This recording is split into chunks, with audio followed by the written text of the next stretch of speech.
Muy bien, hermanos, hoy quiero compartir con ustedes una porción muy importante de las Escrituras por el tema que tenemos para tratar.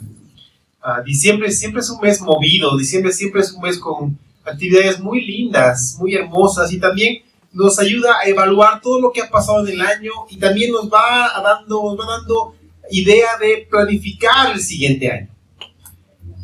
Yo me acuerdo a principios de este año y también a finales del año pasado que poco a poco íbamos anunciando que este 2023 para nosotros como iglesia iba a ser un año de muchos cambios. Cambios para bien, porque pasar de un proceso de plantación de iglesia a un proceso de consolidación de la iglesia siempre trae cambios. Estamos ya en último trimestre para cumplir 2 años y esos cambios siempre traen diferentes tipos de circunstancias. Y ustedes saben que el Señor nos ha entregado una visión y una misión y que es necesario que como iglesia trabajemos en perseguir esto. La visión que el Señor nos ha entregado es que existimos para mostrar que las vidas, familias y comunidades pueden ser transformadas por el amor de Cristo. Esa es nuestra visión. Mostrar que todos nosotros podemos ser transformados por el amor de Cristo. ¿Y cómo vamos a lograr eso a través de la misión? Bueno, que es construir una comunidad de creyentes mediante la predicación del Evangelio, la enseñanza de la Biblia y la preparación para el servicio. Son las 3 áreas en las cuales nos vamos a dedicar como iglesia. Predicar el Evangelio, enseñar la palabra de Dios y preparar a los creyentes para el servicio, de acuerdo a su don, a su llamado. Obviamente ustedes pueden percibir que esta misión y visión responde a la gran comisión que el Señor nos ha dado. Estamos respaldados por la gran comisión que el Señor pone a cada uno de nosotros. Y este año la congregación ha pasado por un proceso muy interesante. Este proceso, la palabra, pues la termina con varios términos. Uno de ellos es tamizaje. El tamizaje siempre es interesante porque yo recuerdo en los tiempos que pasaba el laboratorio de suelos, hay un proceso que es justamente el tamizaje, donde uno recoge una muestra de suelo, de tierra, para encontrar cuánto puede resistir ese suelo. Pues se pone en la parte superior del tamiz, que son como filtros, digámoslo así, ¿no? Con mallas de diferente grosor. La parte de arriba tiene un grosor más grande y se va haciendo más pequeño hasta que el tamiz de abajo, el de más abajo, es una malla muy, muy fina.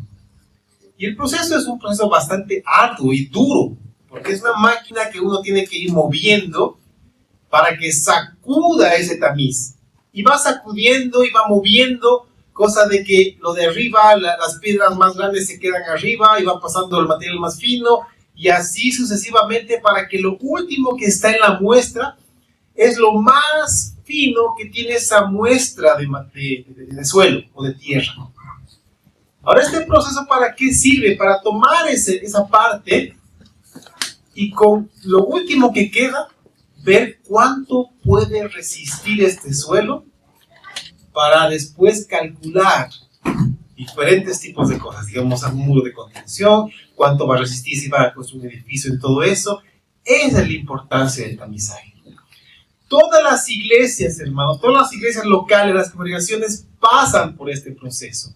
Es algo bueno, es algo que el Señor da para que nosotros estemos atentos a lo que Él está haciendo, a cómo está moviendo las cosas para fortalecer a la iglesia.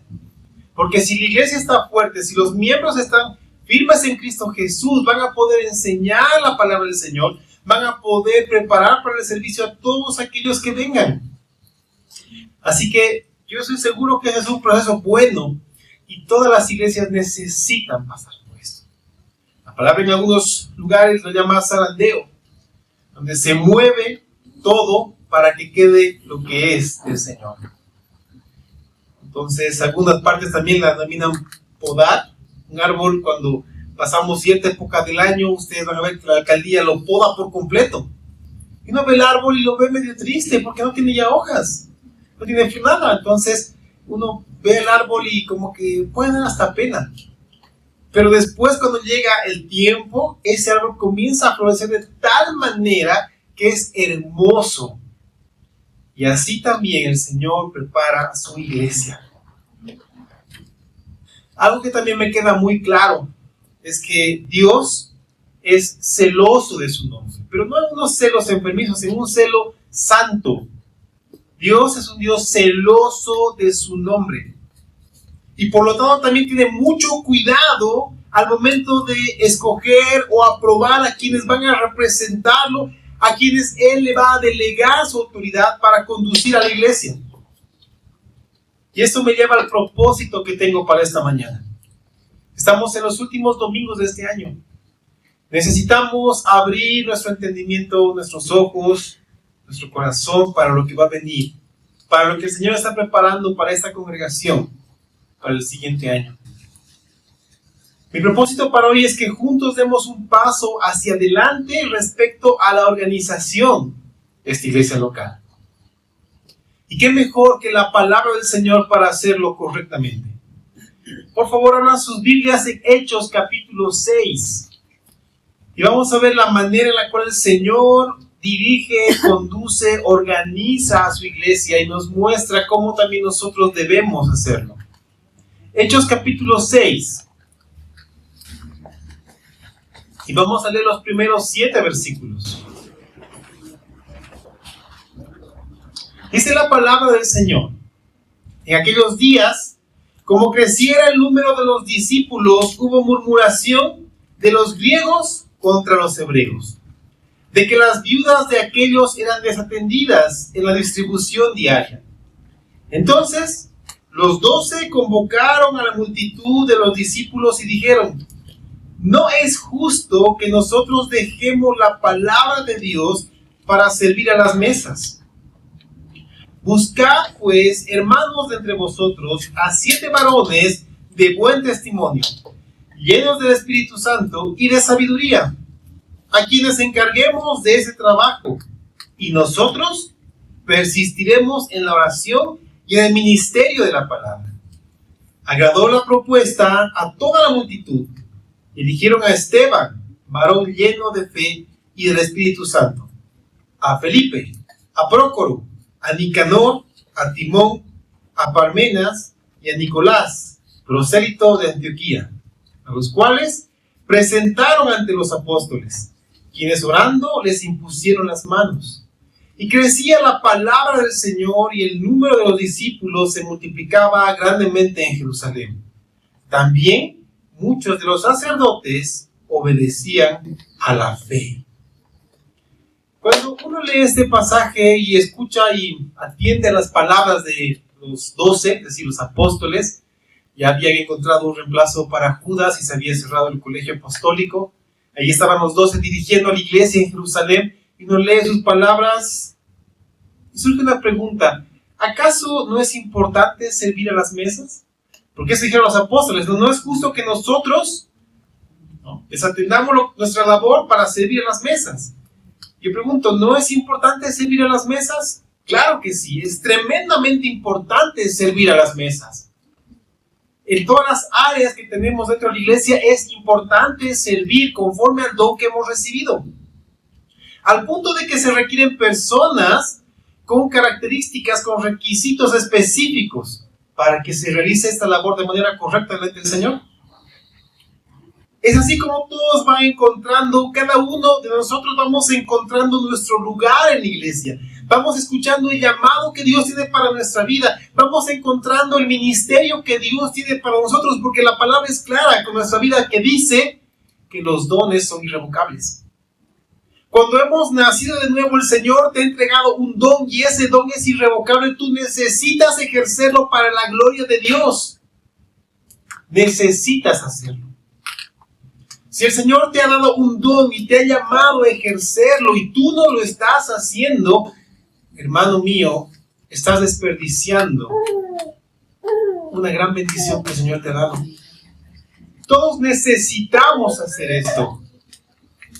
Pero debemos entender que cuando el Señor trabaja en su iglesia, obra en nosotros que somos un organismo vivo, lo hace de 2 maneras claras y específicas. Uno es a través de todos los hermanos que tienen el don y que están ejerciendo ese ministerio, pero también es a través de un oficio. Y este oficio es parte del liderazgo de la iglesia. Y el liderazgo de la iglesia tiene requisitos específicos que deben ser conocidos, cumplidos, entendidos, para no cometer errores más adelante. Nosotros, hermanos, debemos conocer esto para llamar a través del Espíritu Santo a quienes van a guiar a la iglesia. El primer versículo nos muestra cómo se dio una discusión entre los creyentes que eran griegos y los creyentes hebreos.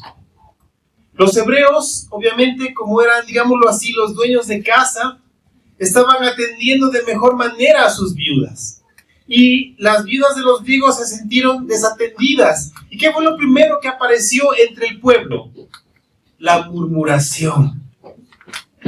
Si uno lee las escrituras, va a ver que la iglesia comienza a crecer aceleradamente. Literalmente, miles de personas en los primeros discursos, las primeras prédicas de Pedro, se añadieron a la iglesia. Entonces, conforme va creciendo la iglesia, se van presentando dificultades. Y aquí teníamos ese problema también. Entre ambos grupos, los hebreos y los griegos, surgieron necesidades. Y esas necesidades debían ser atendidas. Y la palabra manda esto. La palabra mandaba atender y manda atender a las viudas de una manera especial y específica. Entonces debían ser atendidas. Por alguna dificultad, los griegos se sentían desatendidos. Y se requería una solución.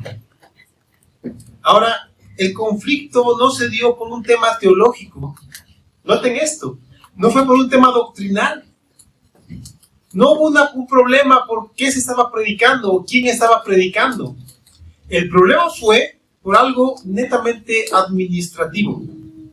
La atención de las mesas, que en ese momento fue el problema. Y eso requería una solución. Era algo práctico, cotidiano de la vida de la iglesia.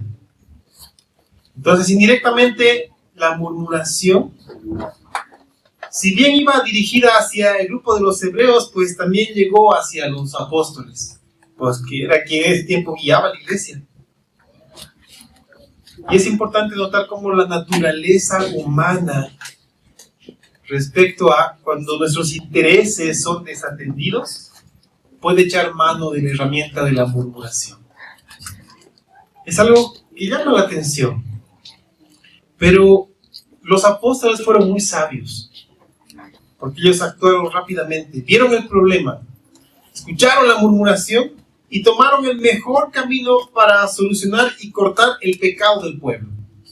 Porque si la murmuración crece dentro del pueblo de Dios, eso trae problemas muy serios que nosotros debemos evitar, porque la murmuración trae después división.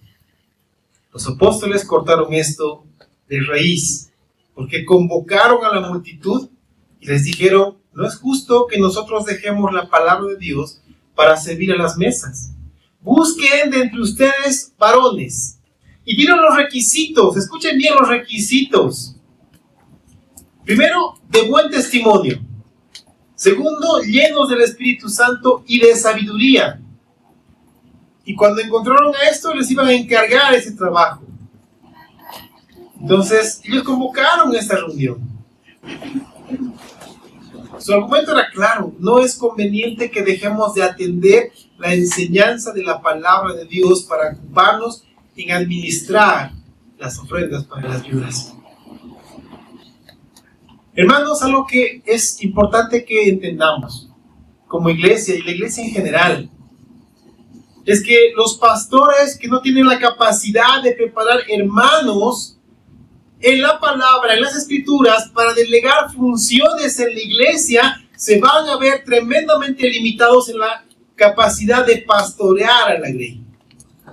Vivimos en un lugar, en una porción de la grey del Señor, donde el pastor tiende a acapararlo todo. Voy a dar un término muy boliviano: el pastor mendizago, que sirve para todo, que tiene que hacerlo todo, que tiene que saberlo todo, que todo tiene que pasar por sus manos. Eso no es bíblico, hermanos míos. Lo bíblico es un cuerpo caminando juntos, cumpliendo su labor. Y esto requiere un compromiso de ambas partes. Primero, del liderazgo para preparar a futuros líderes. Y segundo, del pueblo mostrando su capacidad y su disposición a desarrollar su don. Hermanos míos, ustedes necesitan poner esto en ejercicio. Así que si como iglesia no nos estamos preparando o no estamos preparando líderes para el presente, no para el futuro, para el presente, vamos a tener serios problemas. Por eso uno de los afanes que tenemos en la iglesia, un afán en buen sentido, es que los hermanos sean preparados en la palabra del Señor, en el ejercicio de su don, en conocerlo, en entenderlo y en ponerlo en ejercicio. Yo quiero que noten dos cosas junto conmigo de este pasaje que estamos leyendo. Primero, ¿cuál es la manera bíblica y correcta de pastorear al rebaño del Señor? Por aquí surge una pregunta que siempre ha sido motivo de discusión dentro de la iglesia.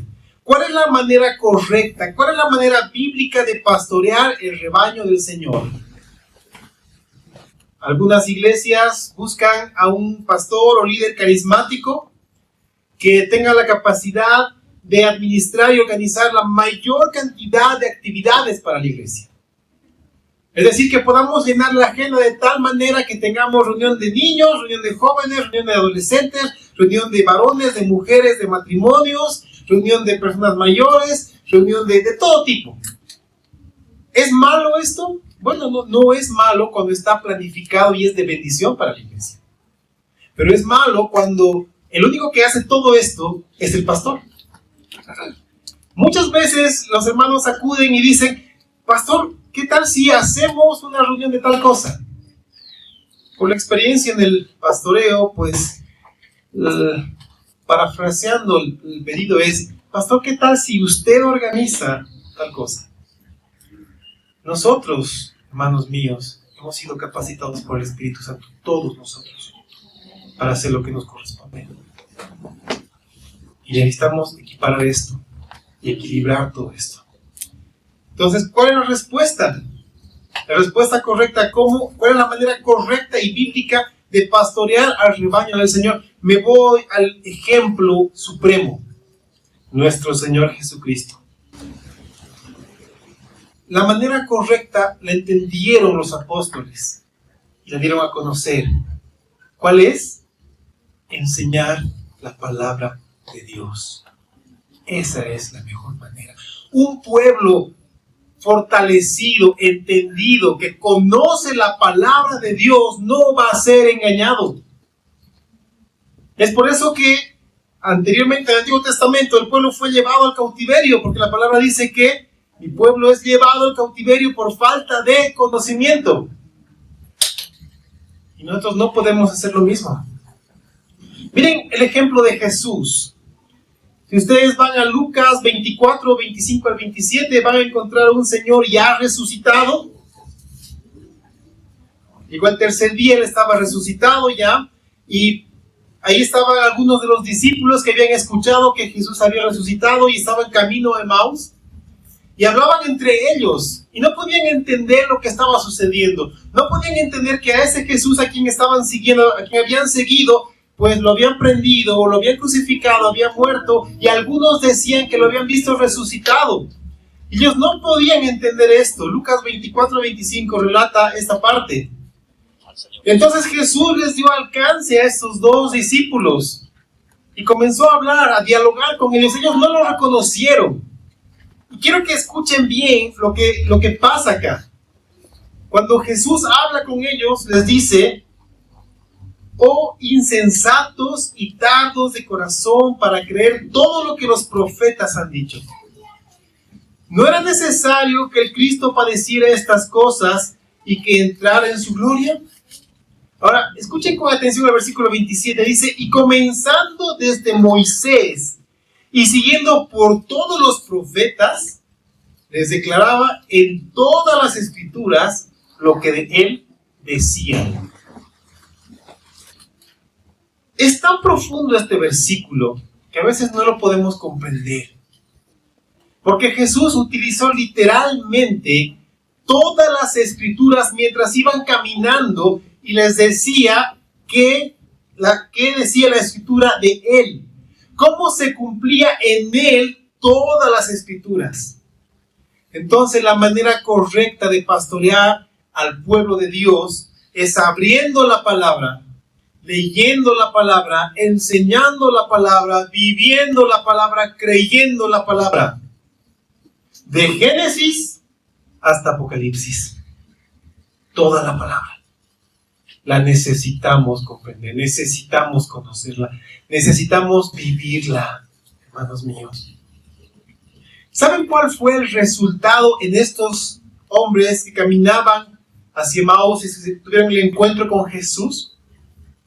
Ellos relataban, ya vamos al versículo 32 de Lucas 24, y aquí es el resultado. Se decían uno al otro: ¿no ardía nuestro corazón en nosotros mientras nos hablaba del camino y cuando nos abría las escrituras? Ese es mi anhelo, amados hermanos. Que cuando abramos la palabra y prediquemos la palabra, haya un ardor producido por el Espíritu Santo en nosotros. Haya un anhelo por la transformación que solamente el Espíritu Santo puede producir. Hay un deseo de conocer más y más la palabra. Pero esto solamente va a ser logrado a través de la enseñanza de las Escrituras. Y es un proceso que tarda. Como seres humanos estamos acostumbrados a que las cosas sean rápidas. Por eso hemos ido inventando tanta tecnología que nos ayuda a cortar las cosas. Uno quiere calentar un plato de comida, va al microondas, lo abre, lo pone y lo prende, ¿no? Y todavía incluso lo que antes tardaba muchos minutos, ahora está en 1 minuto para calentar y todavía estamos impacientes porque, ¿cómo pues 1 minuto? ¿No puede ser más rápido? Somos de esa manera de pensar. Queremos las cosas rápidas, queremos las cosas ya. Pero hermanos, el Señor se toma su tiempo, porque Él sabe cómo hacer las cosas. El asunto es que cuando la palabra es enseñada, hay un ardor en nuestro corazón, producido por el Espíritu Santo, cuando la palabra es abierta y es predicada. Y lo segundo que quiero que noten, es que los apóstoles le pedían a la iglesia que se involucre activamente en la solución del problema. Esto me emociona porque se presentó el problema, se presentaron todos y los apóstoles involucraron a toda la iglesia para solucionar el problema. No fueron ellos quienes tomaron la batuta y hicieron todo, no. La iglesia como cuerpo de Cristo encontró la solución. Lo mismo es para nosotros. No es el pastor Mentizán que debe hacerlo todo. Es el pastor que debe conducir a la iglesia junto a hombres de Dios capaces de discernir los tiempos. Esta es una cualidad importante para la iglesia, discernir los tiempos. Los hermanos debían buscar entre ellos a quienes cumplan los requisitos que habían establecido, que eran necesarios para el servicio. Hermanos míos, la palabra muestra que con toda seguridad esta elección fue dirigida por el Espíritu Santo. No fue un concurso de popularidad, no fue un concurso para ver quién era más carismático, no fue un concurso para ver quién tenía más seguidores. El Espíritu Santo condujo la elección de las personas según los requisitos establecidos en la palabra, en ese momento dado por los apóstoles. Y las condiciones fueron claras. La primera condición, ser de buen testimonio. ¿Qué quiere decir esto de buen testimonio? Debían ser creyentes que den ejemplo visible de la obra del Señor en sus vidas mediante ellos. Hermanos míos, ¿saben ustedes cómo se mide la eficacia de un liderazgo? La eficacia de un liderazgo no se mide en función a cuántos siguen a ese líder, porque es un estándar humano. Bíblicamente, la eficacia del liderazgo se mide en función a cuántas personas ese líder sirve. Y ahí tienes el ejemplo supremo, Cristo Jesús. Con su muerte, ¿a cuántos sirvió? Porque se hizo siervo. Él se humilló haciéndose siervo hasta la muerte y muerte de cruz. Y Él sirvió literalmente a toda la humanidad que abra su corazón a Él. Él es el ejemplo más grande y más claro que tenemos. Así que si queremos líderes correctos para la iglesia, no se mide en función a cuántos lo siguen. Se mide en función a cuántos sirve este líder. Por eso es que se requiere el Espíritu Santo. Es el testimonio. Segundo, ser llenos del Espíritu Santo. Es decir, deberían ser creyentes controlados, templados por el Espíritu Santo. Cuando el Espíritu Santo nos llena, el Espíritu Santo nos conduce. Y el Espíritu Santo hace su obra en nosotros. Tercero, debían ser llenos de sabiduría. Y hermanos míos, esta sabiduría no proviene de conocimiento humano. La sabiduría proviene de Dios. Y es una consecuencia de vivir en la llenura del Espíritu Santo. Yo creo que el mejor resumen para esto lo da Pablo en su primera carta a Timoteo. En los primeros 7 versículos, cuando habla de quienes van a dirigir la iglesia. Primero Timoteo 3, 1 al 7 nos dice, palabra fiel. Si alguno anhela obispado, buena obra desea. Pero es necesario que el obispo sea irreprensible, marido de una sola mujer, sobrio, prudente, decoroso, hospedador, apto para enseñar, no dado al vino, no pendenciero, no codicioso de ganancias deshonestas, sino amable, apacible, no avaro, que gobierne bien su casa, que tenga a sus hijos en sujeción con toda honestidad. Pues el que no sabe gobernar su propia casa, ¿cómo cuidará de la iglesia de Dios? No un neófito, no sea que envaneciéndose caiga en la condenación del diablo. También es necesario que tenga buen testimonio de los de afuera, para que no caiga en descrédito y en lazo del diablo. Pablo fue claro con sus requisitos. Y sabes, hermano, no son requisitos negociables. Son requisitos que no podemos cambiar nosotros. Eso es cosa seria. Porque no cualquiera puede ser considerado simplemente porque se presenta una necesidad en la iglesia. Créanme, yo he cometido este error. Ver una necesidad en la iglesia y querer suplir la necesidad. Y he aprendido con mucho dolor y lágrimas que la palabra es un estándar que no se puede negociar. Si nosotros bajamos el estándar para que las personas clasifiquen, digámoslo así, y puedan ejercer un oficio, lo que estamos haciendo es poner en riesgo la unidad de la iglesia. Y es algo que, si lo hacemos, después tendremos dolor y mucha lágrima. La verdad, yo he aprendido que es mejor esperar hasta que Dios levante, hasta que Dios provea una persona idónea, en lugar de forzar los tiempos y poner a la iglesia en riesgo. Necesitamos discernir los tiempos del Señor.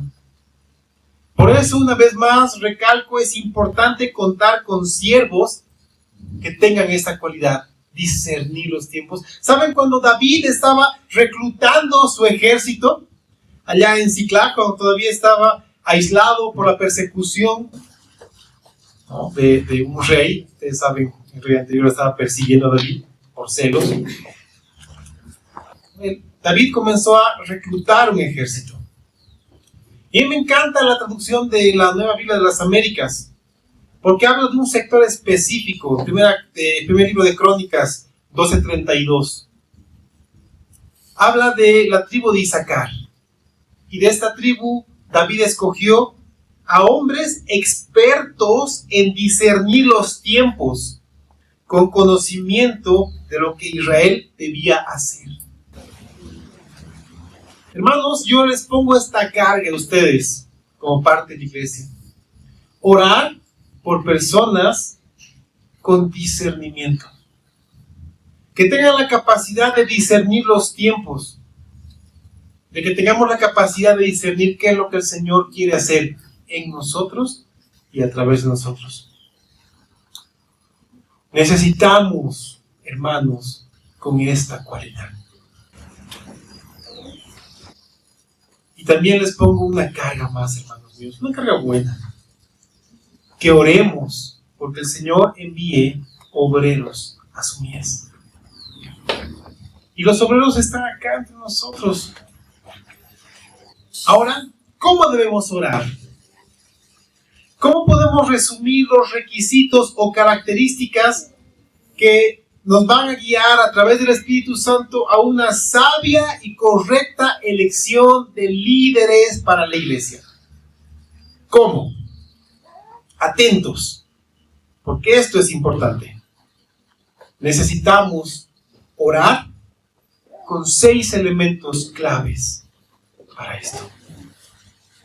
Lo primero, oremos por personas con llamado de parte de Dios. Cuando el Señor llama, el Señor capacita. Cuando el Señor llama, el Señor respalda. Y cuando el Señor llama, es el pueblo quien reconoce esto. Oremos por personas llamadas por el Señor, no por personas con un autollamado. Por eso Pablo dice, quien anhela obispado, buena cosa desea. Hay mucha gente que anhela ser líder en la iglesia. Pero, ahí dice Pablo, da un pero es necesario y da varios requisitos. Entonces, oremos por personas con llamado de parte de Dios. Lo segundo, oremos por personas reconocidas por el pueblo de Dios. Pero ojo, como les dije, reconocidas a través del Espíritu Santo. Y no simplemente por un carisma personal. Porque a veces podemos caer en ese error. Ver a una persona que es tan buena gente, que aparenta tener mucho conocimiento de la palabra, pero su vida no tiene un testimonio, el testimonio que la palabra demanda de nosotros. Que sea alguien que el Espíritu Santo ponga en nosotros reconocimiento de la autoridad delegada por Dios a él. Ese es el segundo punto por el cual debemos orar. El tercero, hermanos míos, sí es un punto importante. Preparación. Oremos por personas preparadas. Por eso Pablo decía, no un neófito para que no se envanezca. ¿Saben, hermanos? La preparación es parte de la responsabilidad humana. Es decir, los creyentes tienen responsabilidad delante de Dios de prepararse en las Escrituras. Y la preparación, hermanos míos, no es un privilegio, es una necesidad. El pueblo de Dios necesita líderes preparados en las Escrituras. ¿Recuerdan el ejemplo que les di de Jesús? Cómo Él les abría las Escrituras y les mostraba lo que la palabra decía desde el principio hasta el final de Él. Necesitamos hombres que sepan enseñar la palabra sin titubear, sin inventarse cosas, sino simplemente las Escrituras. Necesitamos hombres que se preparen. Y ojo, con esto quiero ser también muy honesto. ¿Cuánto tiempo requiere prepararse una persona? ¿Unos 2 años? ¿Unos 3 años? ¿4 años? ¿Saben cuánto tiempo se requiere prepararse en las Escrituras? La respuesta es sencilla. Desde el momento que nacemos de nuevo, hasta el momento que el Señor nos llama al reino de los cielos. El líder que deja de prepararse es un líder que deja de guiar correctamente al pueblo del Señor. uno de los ejemplos más hermosos que yo vi. Y la verdad, cuando lo vi, me quebranté. Hace unos cuantos años atrás, en el seminario, en el tiempo de graduación, se graduó uno de los alumnos con mayor edad hasta ese momento. Era un pastor que estaba cumpliendo 84 años de vida. 84 años de vida. A sus 80 años decidió prepararse en el seminario. Y salió y terminó su aprendizaje. A veces nosotros pensamos que ya no estamos en edad de estudiar. Hermanos míos, la palabra no tiene edad para ser aprendida. La palabra, hermanos míos, es una fuente de vida eterna. La palabra está viva. No es simplemente letra que podemos leer. Es algo que vivifica por el Espíritu Santo. Así que estudiemos todos juntos las Escrituras hasta el día que lleguemos a graduarnos por el llamado del Señor a su reino. Esa es nuestra graduación final. Preparémonos en la palabra hasta el último día de nuestro aliento, hasta el último día de nuestra vida. Así que oremos por personas preparadas y que deseen prepararse continuamente. El cuarto elemento por el cual debemos orar por el liderazgo. Y ese es un elemento que puede descalificar a los líderes. Hemos hablado del llamado, hemos hablado del reconocimiento del pueblo, hemos hablado de la preparación, y debemos orar por líderes que tengan el respaldo de su familia. Y ese respaldo es tanto en testimonio como en acompañamiento. ¿Saben, hermanos? Podemos conocer a grandes líderes que el Señor ha separado, pero muchas veces es su familia la que descalifica a él. Y esto es complicado. ¿Cuántas veces hermanos que tenían todas las cualidades para ser líderes en la iglesia fueron descalificados por su esposa? Fueron descalificados por sus hijos. Y esto es algo serio, hermanos míos, porque es una carga muy fuerte en los hombros de los pastores. Pues muchas veces cometemos el serio error de dedicarnos a la iglesia y dejar de lado a la familia, y es algo que trae dolor. Y se necesita de una esposa ayuda idónea para jalarnos la oreja y llevarnos de nuevo lugar para ocuparnos de nuestro primer ministerio. Por eso es tan importante una esposa que respalde al esposo. Hijos que con su vida muestran que están sujetos a los padres y al Señor. Por eso Pablo decía, marido de una sola mujer. ¿De cuántas? Una sola. Entonces, indirectamente, o tal vez directamente, ¿una persona divorciada puede ser líder en la iglesia? Sabemos la respuesta. Lo sabemos. Como les dije, el Señor es celoso de su nombre. Por lo tanto, cuida a las personas que lo van a representar y van a guiar al pueblo. Cuida. Y cuando nosotros muchas veces bajamos el estándar, somos nosotros los que ponemos en riesgo a la iglesia. Así que no cometamos este error.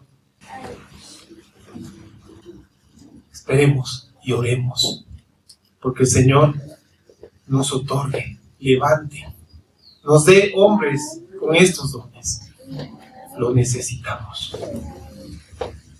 Entonces el respaldo de la familia es tremendamente importante, hermanos míos. Es importante. El quinto elemento, resumiendo las características del liderazgo, es así de importante, es el carácter. Y el carácter es donde la mayoría falla. Es donde la mayoría de nosotros podemos fallar cuando ponemos la mano en el arado. Cuando nuestro carácter no ha sido templado por el Señor y ponemos la mano en el arado, es cuando miramos atrás. El carácter, hermanos míos, muestra si estamos o no dispuestos a pagar el precio. Porque eso es importante que lo notemos y que ustedes lo sepan. Cuando alguien ve a un líder en la iglesia, dice, yo quiero ser como este hermano, yo quiero llevar la palabra a multitudes como este hermano. Porque es lo que los ojos ven, lo que este hermano está haciendo. Pero muchas veces no reconocemos el precio que él tuvo que pagar. ¿Cuántas cosas tuvo que dejar de lado?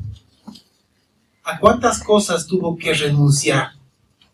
¿Cuánto tuvo que padecer para ejercer el ministerio que Dios le dio? ¿Quieres un ejemplo? Ahí está el ejemplo del apóstol Pablo.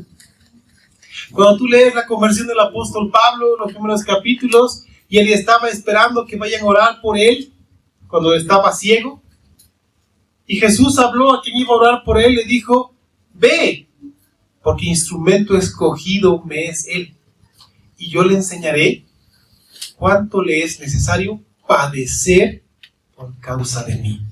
Wow. Si nosotros supiéramos cuánto padecen los líderes, entenderíamos que el respaldo que ellos necesitan es en oración. Muchísimo respaldo en oración. Para no caer y tambalear. Eso es lo que decía el apóstol Pablo. Él se mostraba tan humano como era, con sus debilidades, con sus falencias, pero su carácter fue templado por el Señor en todo tiempo y momento. Y ahí está el asunto del verdadero liderazgo. Un líder es aquel que tiene la capacidad de renunciar a su carácter y dejar que el carácter de Dios se forje, se muestre en su vida. A veces pensamos que una persona de carácter fuerte es aquel que tiene la capacidad de decir las cosas con fuerza, de enojarse rápidamente, de ser los que explotan. No, hermanos, ese es un carácter débil. Un carácter fuerte es aquel que tiene la capacidad de sujetar sus pasiones, de dominar su temperamento. Ese es un carácter fuerte. Si pensamos que el que dice lo que piensa tiene un carácter fuerte, no es así. Porque muchas veces aquellos que dicen lo que piensan, generalmente no piensan lo que dicen. Necesitamos a hombres y mujeres con carácter fuerte, con la capacidad de dominar sus pasiones y sujetarse a lo que el Señor tiene para su vida. Entonces, hermanos, ahí les he dado 5 puntos importantes: el llamado, el reconocimiento del pueblo, la preparación, el respaldo familiar, el carácter, y lo último que cierra todo esto es el reconocimiento del liderazgo actual. Eso es lo que nos enseña Hechos capítulo 6. Porque el liderazgo actual ya tiene una trayectoria dentro del liderazgo. Ya tiene discernimiento, ya ha vivido lo que es caminar en el camino angosto del Señor. Ya ha padecido por causa de Cristo. Y puede discernir si la persona está lista para seguir adelante. Puede discernir si se están bajando los estándares o estamos en oración esperando que el Señor provea. Y eso es lo que cierra Hechos capítulo 6 de esa manera. Eso es lo que nos muestra. Así como los hermanos a quienes se los encomendó al servicio requerido en Hechos 6, ellos iban a liberar a los apóstoles y les iban a dar el tiempo que ellos necesitaban para su llamado principal. De la misma manera, en la iglesia, quienes el Señor levante, le van a poder dar al pastor la libertad de quitar de él la carga pesada para que cumpla su labor principal. Y Hechos 6 muestra la labor principal del pastor. Hermanos, la labor principal del pastor no es ser activista. La labor principal del pastor no es hacer cualquier actividad. No, la labor principal del pastor está en las Escrituras y es clara. La primera es la oración. Sin la oración, el ministerio pastoral y cualquier ejercicio de liderazgo no va a tener los resultados requeridos. La oración es importante en el ministerio pastoral. Lo segundo, ¿sabes qué es? Es la palabra. La oración es tan importante como la enseñanza de la palabra. Por eso dice, persistir en el ministerio de la palabra. No hay nada más efectivo para la edificación del pueblo de Dios como la exposición sistemática de las Escrituras, como el Señor Jesucristo lo hizo, desde el principio hasta el final. Eso es lo que el pueblo necesita. ¿Tarda? Claro que sí, hermanos. ¿Requiere esfuerzo? Mucho esfuerzo. ¿Requiere dedicación? De todos los días. Pero el resultado no tiene precio. No tiene precio. Alguna vez discutíamos con varios pastores respecto a la obra del Espíritu Santo. Y muchos decían que se veía la obra del Espíritu Santo en la cantidad de miembros que había en una iglesia. Muchos diferíamos con esta posición. ¿Sabes dónde se ve el verdadero poder del Espíritu Santo? En hombres y mujeres que conocen las Escrituras y que tienen la capacidad de aplicarla en sus vidas de lunes a domingo. No solamente aquellos que se reúnen en grupo y dicen amén a todo lo que el pastor diga. No. Aquellos que viven cotidianamente y enfrentan este mundo cotidianamente a la luz de las Escrituras. Que su respuesta es como respirar la Biblia. Que su manera de vivir es como respirar las Escrituras. Es algo cotidiano. Porque la palabra del Señor está tan arraigada en su corazón que se cumple lo que dice la palabra. Que el Espíritu Santo trae a memoria lo que ya está en nuestro corazón. ¿Y cómo va a traer a memoria si nuestro corazón está vacío de la palabra de Dios? ¿Cómo va a traer a memoria si nosotros no conocemos la palabra de Dios? Necesitamos el ministerio de la palabra. Eso es lo que brinda a la iglesia, lo necesario para que seamos enteramente preparados para toda buena obra. ¿Para cuánta obra? Para toda buena obra. ¿Saben por qué fallamos? Por desconocimiento de la palabra. ¿Saben por qué damos mal testimonio? Por desconocimiento de la palabra. ¿Saben por qué actuamos mal? Por desconocimiento de la palabra. Así que la labor principal del pastor, hermanos míos, es orar por ustedes y enseñarles la palabra. Y necesitamos, junto con esto, hombres y mujeres dispuestos a conducir al pueblo conforme el Señor vaya añadiendo. Por eso es que somos un cuerpo, hermanos. Ustedes, cuando hablamos de cuerpo, ¿qué se imaginan? Una persona con todas las extremidades. O ustedes ven por la calle cabezas rodando, o pies saltando. No, vemos personas con el cuerpo entero caminando. Así funciona la iglesia, somos un cuerpo. Y cuando una parte del cuerpo está dolorida o tiene algo, se fractura algo, hermanos, todo el cuerpo lo siente. Todo el cuerpo lo siente. Y es lo mismo con nosotros. Necesitamos orar. Es tiempo, hermanos míos, de que como pueblo oremos intencionalmente por líderes con esas características. El 2024 para nosotros será un año de desafío. Tendremos ya 2 años como iglesia local. Pero tenemos mucho que hacer. Allá afuera hay mucha gente que está pasando una eternidad sin Cristo. Allá afuera hay mucha gente que aborrece el Evangelio. porque cristianos sin conocimiento de la palabra dan mal testimonio.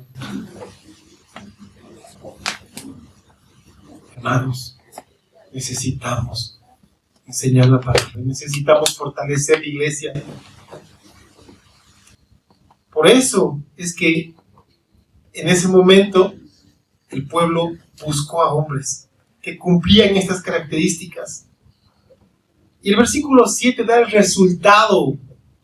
Y esto a mí me emociona, porque si yo hoy estoy poniendo en ustedes la carga de orar por el liderazgo de la iglesia, es porque también hay un resultado que vamos a perseguir, y ese resultado está en Hechos 6:7, y dice, y crecía la palabra del Señor. Y escucha, junto con el crecimiento de la palabra del Señor, crecía el número de los discípulos, porque ellos se multiplicaban en Jerusalén. Eso es lo que necesitamos. Que la palabra de Dios crezca como esa sombrilla que cubre, que cuida, que protege a todos aquellos que se van a amparar bajo la sombra de las Escrituras. Eso es lo que necesitamos como pueblo. La iglesia crecía en número y se consolidaba mediante las enseñanzas de las Escrituras. Porque a los apóstoles no les faltó tiempo para dedicarse a su ministerio. Y eso es también lo que necesitamos, hermanos míos. Oremos por eso. Oremos por un liderazgo sano. Oremos porque un liderazgo tenga la capacidad de preparar nuevos líderes y cerremos la brecha. Hace tiempo atrás, el anterior mes, yo hablaba con un grupo respetable de pastores, a quienes yo no solamente quiero, admiro mucho. Y una conclusión a la cual llegábamos con ellos, a lo que nos sorprendió a ambos lados. Este grupo de pastores a quienes respeto y admiro mucho, tienen una característica. La brecha entre ellos y una nueva generación de pastores sobrepasa los 20 años. El Señor está levantando una generación nueva de pastores, con un promedio de 40 años.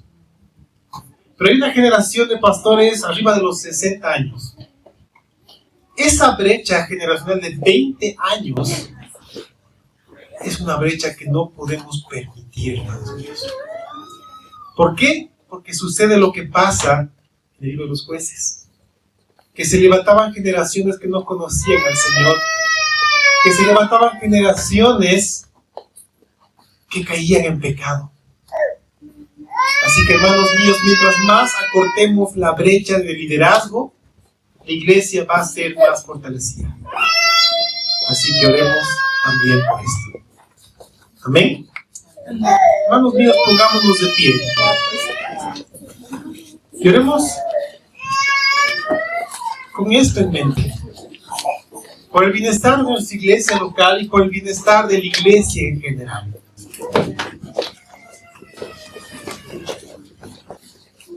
Señor, venos aquí como un solo pueblo. Hoy queremos pedirte, porque lo hemos aprendido a través de las Escrituras, que es nuestra labor orar por liderazgo. Si nosotros oramos porque tú envíes obreros a la mies, tú, Señor, nos vas a bendecir con personas que tú has llamado, que tú has capacitado, que tú respaldas para que tu pueblo sea guiado y pastoreado sanamente, correctamente, para que podamos tener la bendición que tú has apartado para tu iglesia. Señor, ayúdanos. Dótanos de hombres que tengan la capacidad de hacer esto, que tengan el llamado y comprendan que el precio que tienen que pagar será recompensado en el reino de los cielos. Que tengan la capacidad de soportar cualquier padecimiento por causa de tu nombre, para gloria tuya y bendición de tu pueblo. Señor, ayúdanos a reconocer a estos líderes en esta iglesia local, para que podamos crecer en número, conforme tu palabra crece en medio de nosotros. Es nuestra oración, es nuestro anhelo. Le pedimos, sabiendo en quién hemos creído, en tu nombre, Señor Jesús. Amén y amén. Hermanos, que el Señor nos permita ver el liderazgo que está levantando en esta iglesia para la gloria del Padre. Amén.